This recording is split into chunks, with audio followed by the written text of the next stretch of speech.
People came. All right. Wait, is this thing on? Yes. Yes. Is mine on? Yes. Oh, okay. We can hear you. Perfect. Yours is a little low, though, it feels, right? You would think I would know how to work. Hello. There we go. There we go. Everybody give it up for Scheana. Crystal clear now. Yes, we are so excited to talk to Scheana about My Good Side. How are you feeling? Excited, but a little nervous. I mean, I've been doing interviews for a week now, but this is the first one in front of a live audience, so. This is the first stop on the book tour. Nerves, excitement to see all these people, to get the reactions from the book? Yeah, I'm just happy people came. Yeah. Of course. Of course. I mean, you never know when you're doing a live show. Like, are people going to come? It's true. They are here, and they are ready to hear all about My Good Side, and we're ready to hear about it too. Okay. Now, we want to know, you're not calling this a tell-all, but you're calling it a tell it right. Yes. What inspired you to tell your side, your life in this book? I feel like with a reality show, you only get one side of me. People think they know everything about me from watching a show, but there's so much more. And I felt the need to detail this all in the book. I'm an open book. I don't hold back. I hope I don't regret that one day, but it's all in there. The good, the bad, everything in between. And yeah, I'm really proud of what I've done. Exactly. And I think everyone was wondering why now for this book, right? It's you've written all of your thoughts, feelings, some very, very serious life moments that you haven't shared anywhere else. So why now share the story? I felt like it was finally time. I have had a running note tab in my phone for a decade. One day when I write a book, I'm gonna have this chapter. It's gonna be called this, and I'm gonna go all in about this. And it was funny because when I met with my agents and we talked about a potential book deal, I went in my notes and there were so many things that 9-10 years ago I thought were so important. And I'm like, there's no way we're putting that in the book. So it just kind of felt like the time was right. I always said when Vanderpump Rules is done, I'm gonna write a book. And then it kept getting picked up. So thankful, you know. But I realized this show could go on forever. Why am I waiting to write a book? I have so much to say. And it's a long process from the first meeting to the day it comes out. It could be like 2 years. So we started this a little over a year and a half ago, and I couldn't have timed this better if I tried. When we announced the date for the book, I had no idea when The Valley would be airing. It's the season finale tomorrow. I'm like, oh, that's a coincidence. Yeah. Perfect timing. Yeah, just felt right. Yeah, and we know you from reality TV, we know you from your podcast, but now we're getting to see a whole other side of you. What would you say is the biggest difference from Scheana in this book versus the Scheana we've seen on our TV for years? This Scheana is the whole story. This is everything you didn't get on the show and more. There's a lot of BTS. There's more explanations of why I am the way I am, things I went through in my childhood, just my upbringing. And I felt like there was just such a story to tell that has not been told on the show. I talk about things on my podcast. I have my YouTube channel. But there's just a different reach when you put it all in a book. You put it all on the show. And I have no editing control when it comes to the show. So I put it in the book. Yeah, how does that feel now that Vanderpump Rules, you know, different cast, maybe you guys have moved on from this and you didn't have editing control, but do you miss it? No, because I still got my fix with The Valley last season. So it was like I didn't skip a beat. I got to come in as not a main character, which was really fun. It was like, yeah, it was a bit of a relief. I didn't have to carry any of the storyline. I was involved in the drama, but more from the sideline, you know, just like light a fire and then run away. Right. It was like, let's call Scheana. Yeah. You know, that's I know, and that's the thing. It's like, these are my friends. So people saying I'm so thirsty to get on The Valley and I'm trying so hard and that's why I'm putting this book out and this and that. I'm like, first of all, the book has been in the works for a long time, since I think before they even filmed the first season. And you mentioned meeting Janet in the book too, years ago. So really, you have known a lot of them for a very long time. Yes, I have. Yeah. Now with popping up as a friend of, you just mentioned people are like, oh, Scheana's thirsty. She wants to be on the Valley. Would you join the Valley though? I mean, if it makes sense and there's an offer there, then, I'm trying to say yes to more things. That's why I ended up in a bat costume on national television singing Espresso. Exactly. And it was amazing. I loved reading the book because you do get to see those early years, because where Vanderpump picked up for you, there were so many years prior of you hustling in Hollywood, working, getting jobs, doing all these things. And we didn't really get to see or hear that much about that on Vanderpump. What's one moment from your Hollywood hustle, that grind, that really is just like sticks out to you? You'll never forget it. I mean, honestly, the auditions. I will never forget having to drive from Hollywood to Santa Monica, back to Hollywood, all before sometimes a lunch shift, a dinner shift, just the actual hustle when... I was gonna say interviews, when auditions were in person, when you went in front of casting directors. Now everything's on Zoom, it's not the same. So I am thankful that I had those experiences, and yeah, I'll never forget that. Just going from audition to audition, changing in the car, all of the things. Yes. Yeah. And we know that you were auditioning for TV shows, movies. You had spots. We saw you at Jonas Con, which was so exciting. It was the so Pizza fun. Girl, of Pizza course. Girl. And you had a lot of run-ins with celebrities as well. You talk about that in your book. You talk about past hookups as well, which I think everybody in this room wants to know a little bit more about. You've mentioned... I do. Because you name names. Because you name names in this book. I did. I didn't give details, No details. about all of them, but I was like, let's just rattle off some names. But there are some names. A couple of them stand out to me. I have to be honest. John Mayer has been talked about before. Yes. Multiple times. What's that like when you then go see Andy, who's very good friends with John Mayer? Right. So during the commercial breaks, we always have like a little kiki, and I'm like, so Andy, do you want me to tell you something else? And I mean, he loves it. And did John talk about this publicly? Because isn't he trying to act like this didn't happen? I saw some story or something where they're like, oh, he hasn't come forward, and whatever it was, I forget. Yeah. But I'm like, you're lucky I didn't say more in the book. You're like, we were both there. We know what happened. Yeah, and it wasn't just the two of us. There were other people involved often, so... Often? I come So with it was receipts, witnesses. Yeah. So it was multiple times. Oh, yeah. Like multiple times over 6 months. Yeah. Wow. We learn something new every day. Okay, am I like slipping out of this dress, or can anyone see my nipple? Not from our angle. All of a sudden you started talking about John Mayer and you were slipping out. But you mentioned Adrienne Grenier as well. I'm a big Entourage fan, so this one me and same. Fran both stopped. We were like, wait, what? Rhea and I were reading this together, and you guys will see it all. There's one sentence where I went, oh my God. It's just because the list is so funny to see, but that was one that popped out. It was like bingo, like you were just calling out numbers. Yeah. And I was like, Adrienne, hey. I was an extra on Entourage for a couple seasons, and so I was always there. I was one of their featured model extras. So I got paid like double SAG. I got to eat lunch with all of the actors. I was treated as if I was on the show. I just had no lines ever. But if you go back and watch, it's like, oh, there's Scheana. There's Scheana. It's like, where's Waldo? And so sometimes with some of them, we would hang out after hours. And the Mondrian Hotel, a lot of hookups has happened there. It's our favorite place to If that stay. hotel could talk, really. Oh my gosh. It's seen some. They've seen some things with me. So he was just Vince in real life. You know what? Honestly, no. And that's why it didn't go further. Yeah. It was different. And I was like, I think I should go home now. They're like, hey, Mom, I'm scared. Yeah.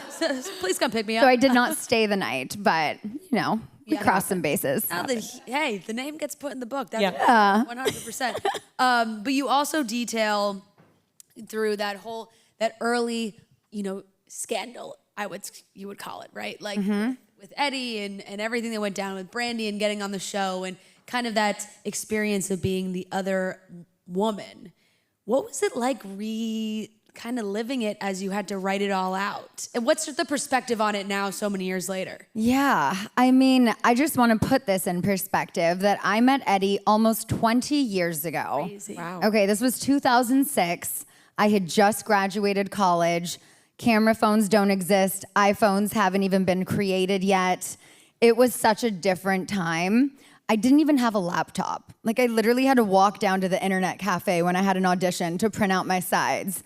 So I certainly wasn't thinking, let me go and Google this hot actor who I just met who doesn't wear a wedding ring and kisses me in public.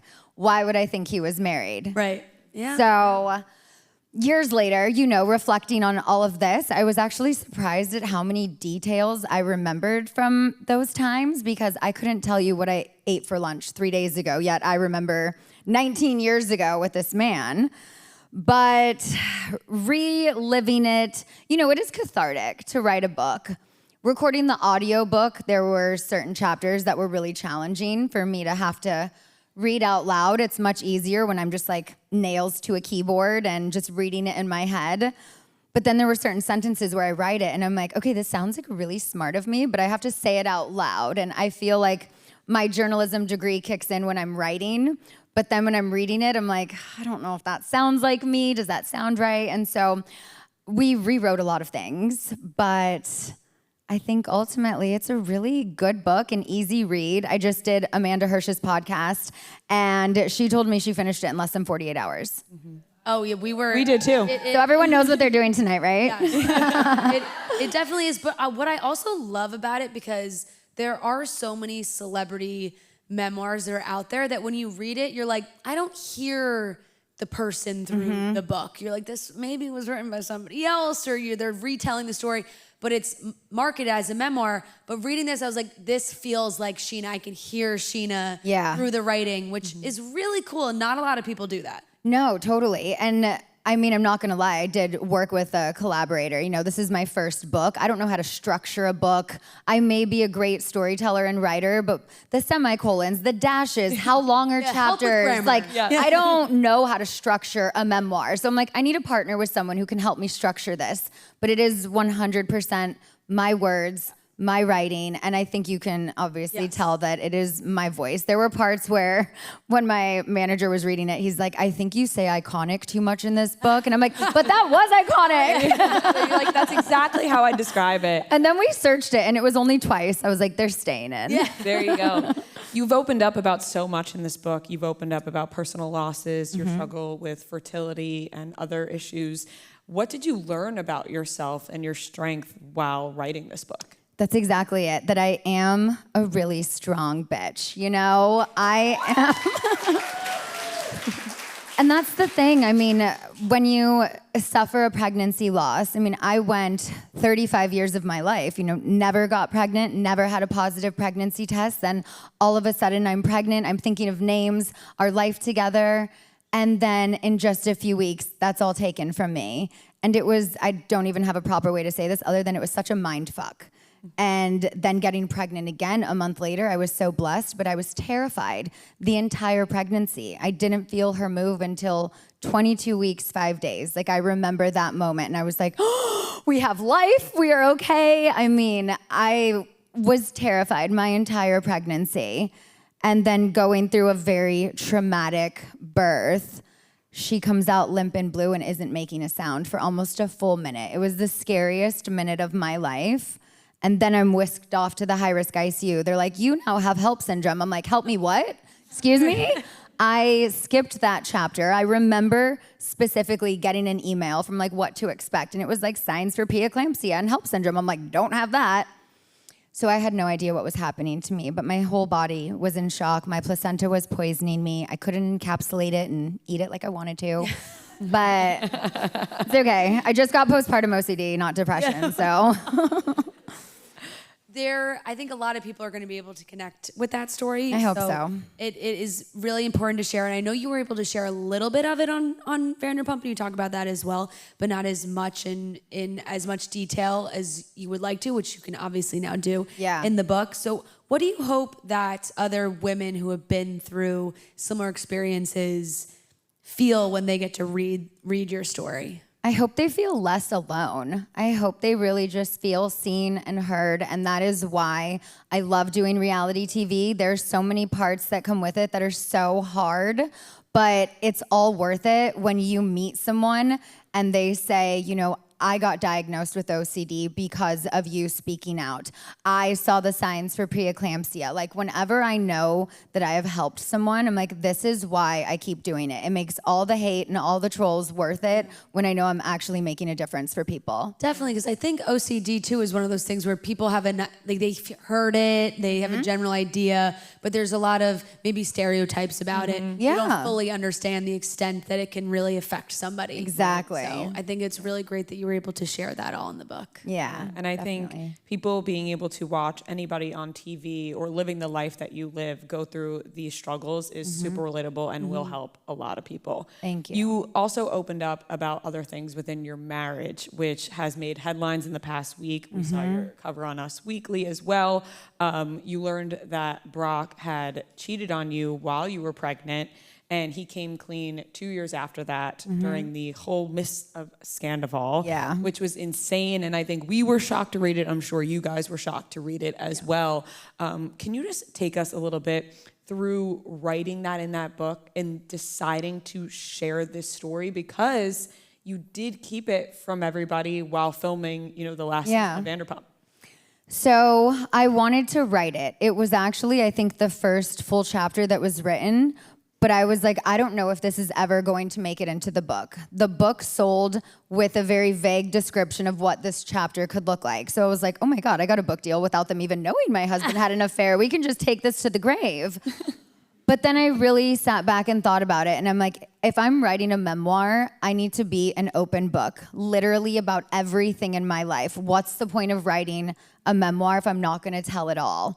And I felt like I would be extremely inauthentic to not be giving my full story. It would do a disservice to not only all of the readers, but also to myself. I wouldn't be fully proud of this book of work that I've put out there. And after multiple drafts of the chapter, there was just no way I wasn't going to put it in. And it was probably 8 months of conversations with Brock. When I read him the first draft of the chapter, he was like, absolutely not. It's not going in the book. And I was like, well, it might be. You're like, well, not your decision after doing that. Like, you did this. But he was like, no, if you're going to put it in the book, you need to say it all. He's like, you're trying to like beat around the bush and you're being quite vague. Just say it all. So I did. I offered for him to read it before the final draft was due. He said, it's your story. I want to have no input on this. So just turn it in. And I said, okay. And then when I got the books about 2 weeks ago, I saw him reading it in the studio. And he was like, oh, wow, you really said it all. Yeah, I'm like, you told me to add more details. Honey, you told me to, so. Yeah. But you're right, because it does create this conversation immediately of, you know, oh, she didn't share it until now and all these things. But imagine if you did put out a full memoir of your life and then later this comes out and you would get absolutely destroyed for leaving it out. Then it's like, oh, then she left it out. She didn't tell anybody. Exactly. So, you know, you put it in there, you included it. Everybody is hearing about it now because it, you know, the excerpt went out so they can read that part.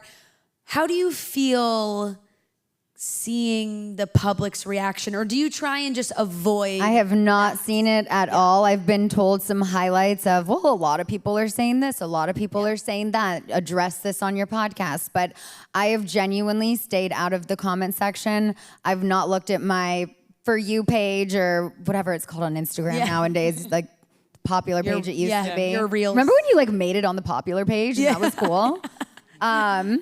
But Can't relate,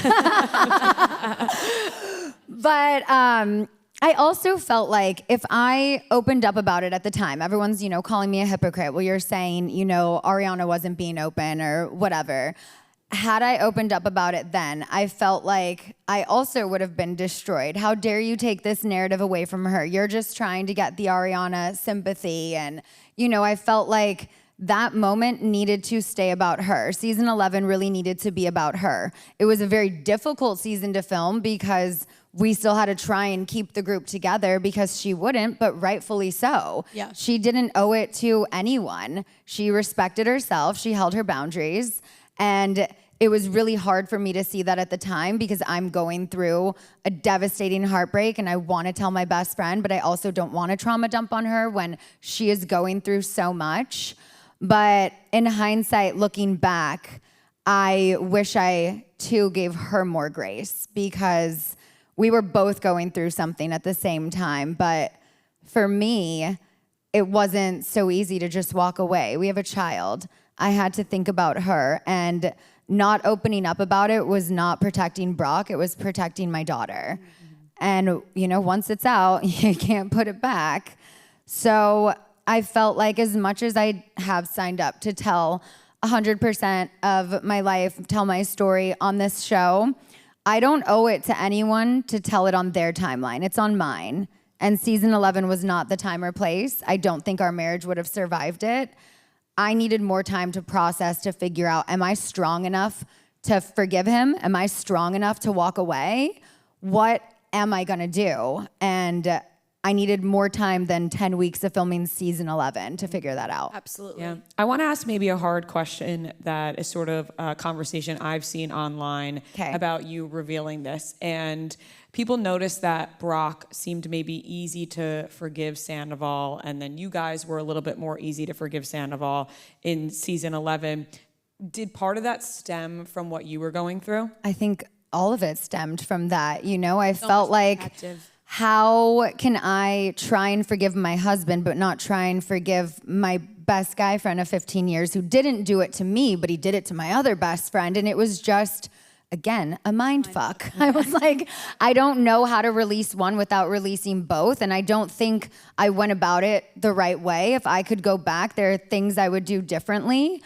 And the main thing with Sandoval, it wasn't the affair that was the biggest thing. That was a horrible thing he did.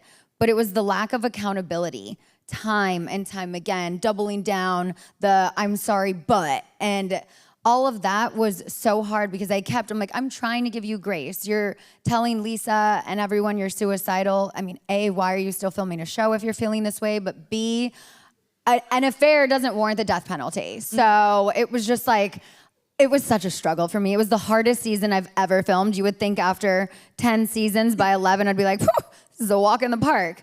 No, knowing what we know now, it makes a lot of sense of what we and how we watched it all go down with you and everybody else.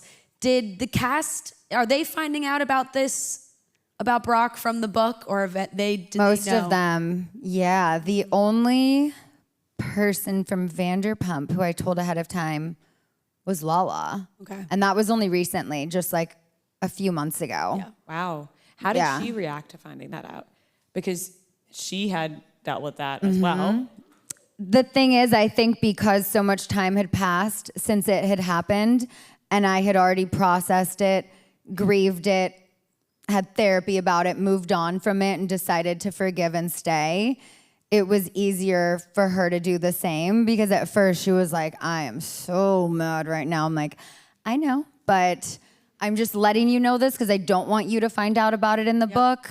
But she also knows how incredible Brock is, not only with Summer, but with Ocean. I mean, he's like another dad to her.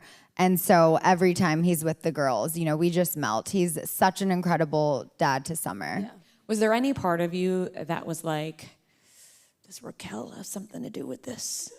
Like when you found out, because there were those rumors that people just tried making up, and you included that in the book, that people were making up rumors, and that's sort of why Brock came clean. Yeah, it's kind of what forced his hand, I did absolutely have those thoughts in the back of my mind. Could there have been that one night when Summer and I stayed at my mom's and Brock stayed at the apartment with Raquel? And I'm like, no. Did that happen? They were both at the apartment, yes. Because why was it that I needed to stay there with Summer? Oh, because she had her dog. And Graham, it was Graham then. Yes. Graham did not like kids. Graham and kids definitely don't. No. Graham had bit my sister. I was certainly not having Graham around a baby. Yeah. So there was one night when Brock's just not comfortable staying at my parents' house. He's like, I just want to sleep in my own bed. I'm like, yeah, no problem, little sis. You know, I didn't think anything at the time. There was even one time where I think I said this on the show. We were all in Vegas and Raquel just like didn't want to go back to her room and she just like crawled on the side of our bed and I was like, okay, guess I'll go in the middle and Brock will go here. And it was just like, she was like a little sister, like Summer in the bed with us. It was like, can we cuddle? And I'm like, okay. It was like, I felt bad for her. And so I definitely babied her. Yeah, yeah. And I thought things about him and Lala, just my intrusive thoughts go to like really gnarly levels. Mm-hmm. But none of that was true, thankfully. No. But you did hold her hand a lot, and we saw that. And you mentioned in the yes, book. We are in the book. You are mentioned in the book. In our own studio. Yes. You guiding her through the interview because she had mentioned to you that she didn't want to do any more interviews. You can clearly tell she was nervous. And you thought she was just nervous about the Schwartz kiss. Yes. Little did you know, she was hiding this massive major secret that came to light after you left our studio. That night. Which is, it's really so crazy. And I know you completely write about it, your journey of finding out and hearing all these things and moving on from it and everything that happened. And I want to keep talking about how now you have transitioned from the show. You did 11 seasons of Vanderpump Rules. What's something that you think fans still get wrong about you? I think a huge misconception is that I was a mistress, because in order to be a mistress, I would have had to have been complicit in the affair. I did not know he was married. So that's one thing, being called a home-wrecking whore and a mistress. I don't like that. I don't like that label because that wasn't me. I would never willingly enter into a relationship with someone who is in another relationship, whether married or not. That's not okay. So I think that's a big one. Also, people thinking I'm not a girl's girl, I'm not loyal. Like, you could ask the 150 people who were at my 40th birthday if I'm a girl's girl and a loyal bitch, and they will say yes. Also, all the celebrities that love you and talk about you, how do you feel about that? So crazy. Every time somebody is asked who their favorite person on Vanderpump Rules is, it's you. Scheana. Real recognizes Lady real. Gaga. Seth Rogen. I know. Like, The list goes on. it's endless. We had somebody in our studio recently who said it in the superhero movies. Yes. And I'm blanking on the name right Karen now. Gillan said it, yeah. And she was like, yes, I love her. We follow each other. Yeah. And she was like, Scheana, and we were like, you are the 500th celebrity to mention And Scheana. guess who I found out just pre-ordered my book? Diane von Furstenberg. Oh. I was like, what? Wow. Come to my show. I know. I mean, you're gonna have to like do a special edition version of the book where maybe you get a quote from all these celebrities that are. I know Demi Lovato is a fan now. Selena Gomez. I'm sure they'd write you a little forward or something. Yeah. It really is endless. And, you know, we've seen you cut down to 43 minutes on TV. It's so hard to get who you are in that amount of time. And all these years of filming, how do you think that has shaped you and your identity and your sense of self?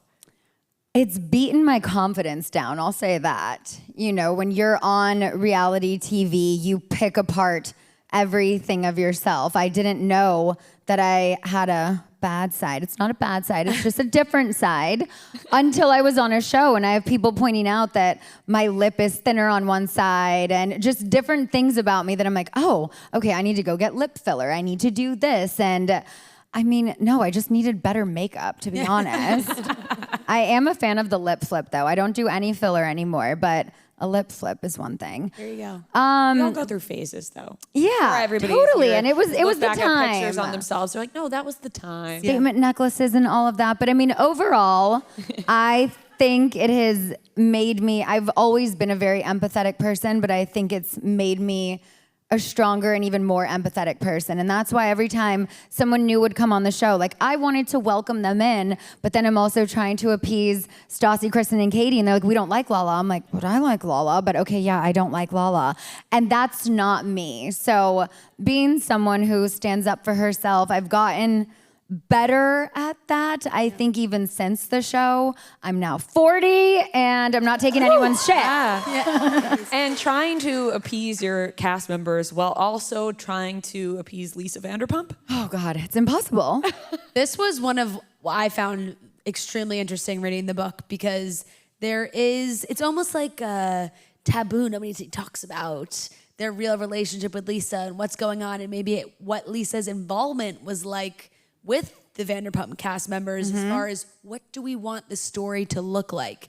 And you detail a little bit more of like, maybe she wasn't telling you exactly what to do, but there was hints towards maybe if you wanted to do this or Well, I can't tell you what to say, darling, but if it were me, and I'm like, okay, so that's what you want me to say. Right. I can't say that, but I'm just saying, I'm like, okay, so I'll tweet that. I'll say that on camera. Like, it was just, I felt like I was being coached in not a manipulative way at the time. Like, I genuinely thought, I'm teacher's pet, I'm her favorite, and she's just trying to help me, you know, be a better reality TV star. This was a new lane for me. I filmed 2 episodes of The Hills, and that was completely scripted. Yeah. So this show was not scripted, and I took those calls very seriously. I've always been a people pleaser. If my boss or producer, whoever asks me to do something, I would always do it. Now I stand my ground a little more, just a little. What's your relationship? What's your relationship now like with Lisa? I haven't been close with her in years, to be honest. I mean, the last I saw, she was on Watch What Happens Live saying I'm just one of 700 employees. And of course, I had to write about her in my book because I have nothing else to say. It's just, it really makes you shake your head a little bit. No, I know. Why? Well, because it's like the small, sometimes she just turns and you're like, whoa. It takes it to the absolute extreme. And I feel like as you got older through the show, things started to click a little bit more with maybe what Lisa was doing on having you on the show in the first place, right? Well, yeah, I just found that out like 6-7 months ago that she did know the whole time about Eddie, which I'm like, how could you not? I worked at Villa Blanca for 2.5 years before the show. I remember vividly the kitchen staff passing around like an Us Weekly magazine that had photos of me and Eddie in it. Everyone at Villa Blanca knew, her daughter knew, but she didn't. It was just a coincidence that I got asked to work the same party Brandy was at right before they wanted to shoot a pilot for Vanderpump Rules. How crazy! And I'm like, wow, LA is so small. What was that like leading right into, Beverly Hills? I remember it, going Beverly Hills right into Vanderpump, all the things about you. Were you excited at the time? Because you were like, no, I was terrified. I'm getting my own show. No, it was really scary because other than Tom, I didn't have any friends going into the show. None of the girls were my friends. They did not want me on their show. And I realized that, okay, I'm gonna be the outsider, but also when you were watching Beverly Hills Live, back when we all watched live TV, and it went into the most seamless transition in like reality TV history, that was iconic. I will always remember that, always. Yeah, I'm like, I did that, not Lisa, I did that. Exactly.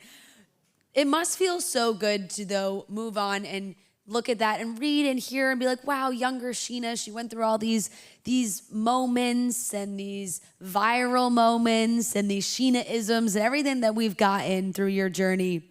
What would you say to young Scheana now? To trust her gut and to stand her ground. I think that one thing I've struggled with my whole life is being a people pleaser, trying to always live in the gray, not taking a side, seeing all sides, which I never want to completely lose that part of myself. But sometimes you do have to take a stand and always follow your gut, because there were so many times where, maybe there's a line given to me in an interview and they're like, oh, well, it would be funny if you said this. And I'm like, or it could go wrong, but okay, I'll say it, and it went wrong. You're thinking of every which way somebody's gonna spin. Yes, exactly. Yeah. And if it comes out of your mouth, you said those words, you have to be accountable. I can't be like, my producer made me do it. No one's making me do it. They're not holding a gun to my head. They're just like, we think this would be funny. Right. That's true. And I'm like, okay, and then it's not funny. We're gonna wrap up before we get into some fan-submitted questions. Okay. We're going to do some rapid-fire, lighthearted questions. Okay. What's your favorite Scheana-ism that didn't make it into the book? Ooh, a Scheana-ism. Honestly, I feel like everything made it in the book. I can't think of anything that didn't make it in. Can I phone a friend for help? Mom, sis? You're like, no, she said it all. Yeah, Yeah, she did. I think I did. Who from the Vanderpump Rules cast has read the book? No one. I sent them all books. I just talked to Kristen before I got here, and she said that hers still hadn't arrived yet. Okay. So I feel like She's she'll... And then Allie last night was like, where's my book? I'm like, well, if you ordered it on Amazon tomorrow, but the one I'm sending you, it should be there. So no, Janet was the only person I gave a copy to a few weeks ago. I wanted to get some input on it from a close friend, but also someone who knows me really well, but could have different opinions of, I wish you talked more about this, or I wish, you know, this and that. So she and my cousin Callie are the only people who really read it before, I think, this week. Wow. Us too. Yeah. Is there anybody you asked before putting anything in besides Brock? I did have a sit down with Shay about, I don't know, 7 months ago. I know, right? Wow. I'm like, if those Casa Vega employees watched Vanderpump Rules ever, they were like, oh shit. But I felt like I at least owed him an in-person conversation to let him know I was writing a book and there's gonna be a lot in the book. Asked him if there was anything he was worried about being in it, because I did still have some time to tweak some things. And he said, and I quote, I don't give a fuck. It's your book. It's your story. And then I said, do you want me to give you a copy before it comes out? And he said, hell yeah, sign that shit. Yeah. Please sign it. Nice. I love that. I love that. So we have some fan questions that the audience has submitted. And honestly, the one right at the top, Ooh, you got a good one? perfect to follow up with that. Okay, so you go first, Rhea. Why do you use your ex-husband's last name? That's so funny that I was so just funny. going That's to right say, there. and to add on to that. Yes. Okay, it is my legal name. I don't know if anyone in here has changed their name, but it's a bitch, okay? And also as the woman, we have to take the man's last name. My name, Scheana Shay, has become my stage name. It is my legal name, but also, yes, I have a daughter with Brock, but I'm like, I just refuse to change my name for a man again. Yeah. Yeah. Yeah. And you really built Scheana Shay into so much more than just a name. You know, I tried It's like Kris Jenner. like you Right? Yeah. But I mean, I tried for the last 2 years to go back to Scheana Marie. All my music is under Scheana Marie. Nothing else caught on. Yeah. And if my ex-husband and my current husband don't give a fuck what my name is, then no one else should. There you go. There you go. Okay. This question is, you made an iconic cameo on The Hills. And I need to know if you were Team Heidi or Team Lauren back in the day. And did your opinion change at all after filming? That's from Emmy. Ooh. Good question. I think I was always Team Heidi. Yeah, I love Heidi and Spencer, and she was the one who I did film the scenes with, and she was the one I talked to after who came up and was like, I'm so sorry I had to be mean to you. You know it's not real, right? It's just for the show. I was like, oh, Mom, did you know that The Hills is scripted? Wow, that's really bursting the bubble, though. You know, But they revealed that at the end. Yeah. They took the screen but we away. didn't know it when they were filming it. No, still. and I honestly still like to pretend that it was. Yeah. Yeah. Who is the most manipulative Vanderpump Rules cast member, past or present, and who is the kindest? So they were trying to be a little shady here, but then they added who's the kindest. Oh, does Lisa count? I'm just kidding. Oh, I'm kidding. Hey, I think it counts. Most manipulative, I would say Jax, for sure. Yeah, we're still seeing it. Kindest, Allie. Oh, Yeah, yes, that makes that's sense. fair. How often does Summer Moon listen to Good as Gold? it genuinely, she says that is her favorite song. Every time I put it on, she's in the car, like bopping out to it, which honestly is not often. But when I was making my playlist for tour, of course I'm gonna put that song on. Of course. And so it came on in the car the other day, and she loves that song. She always says it's her favorite. I'm like, I'm not coaching her. I'm not like, you're gonna say on your preschool sign that your favorite song is Good as Gold. Camera on, say it. Yeah. And you can't love any other Bravo People's songs. Yeah. I feel like I got all the shady questions here. Oh, shit. Do you think that Lisa made too many excuses for the guy's bad behavior on Vanderpump Rules? Yes. Yes. I think the viewers feel that way. I think we all For agree on sure. that one. It was too many examples. Who do you think she babied the most, or made excuses for the most? I think it was a toss-up between Sandoval and James. Oh, not Schwartz. I mean, Schwartz is so lovable, you know? I mean, yeah, he's fucked up, Everybody but we all makes have. excuses for him. Yeah, we all make all do it for excuses for Schwartz. Love him. Yeah. No, I feel James now thinking back on it, I feel like that makes a lot of sense too. Is it true that she tried to get Allie to sort of like get back with James? She called me after that phone call and was so shaken up. And she's like, what do I do? What do I do? And then she started questioning herself. Did I do the wrong thing? Should I go back? I was like, Allie, no. Whatever she said, like, just pretend like that phone call never happened, because do not listen to that advice. It was the worst advice. And I was so disappointed in Lisa for doing that. Whatever she says, do the opposite. Yeah. Exactly. This is a nice one. I feel like you opened up so much about your mental health in the book. This question is, do you see a therapist? And if yes, what is the best advice they've given you? And if no, how do you cope with the pressures of being in the public eye? I do. I've been in therapy for 4 years now. Go therapy. Yep. I also have a code for Rula on my podcast if anyone needs therapy. Everyone needs therapy, okay? But no, she has been life-changing for me. I've done EMDR therapy in person with her, and that legitimately works. Whatever the buzzy things in my hand and the light bar I'm following, whatever that does to reprocess trauma and rewire your brain genuinely works. Like, I'm able to talk about my husband's infidelity, my traumatic birth, and things that I've done EMDR therapy on and not sob. I used to cry every time I would talk about anything like that. And now I'm like, is something wrong with me that I'm not crying anymore? Am I on too much medication? Right. And I'm like, no, I've done the work. Yeah. And it feels really good. That's great. That's awesome. Yeah.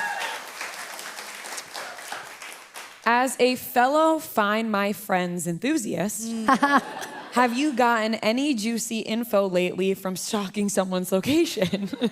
The thing is, I don't stalk. I genuinely don't. But if you tell me you're somewhere, I may check just to make sure you are. Not stalking, though. Yeah, you see that empty seat right there? Yeah. He's at urgent care. Oh. Is he? I don't know. Well, you don't have your phone. We'll be checking. Just kidding. And it better be the hospital. Okay, I feel like this is a trendy question right now because I feel like a lot of celebrities are posting on social about it. This says, what cosmetic procedures have you done? No judgment, I want in.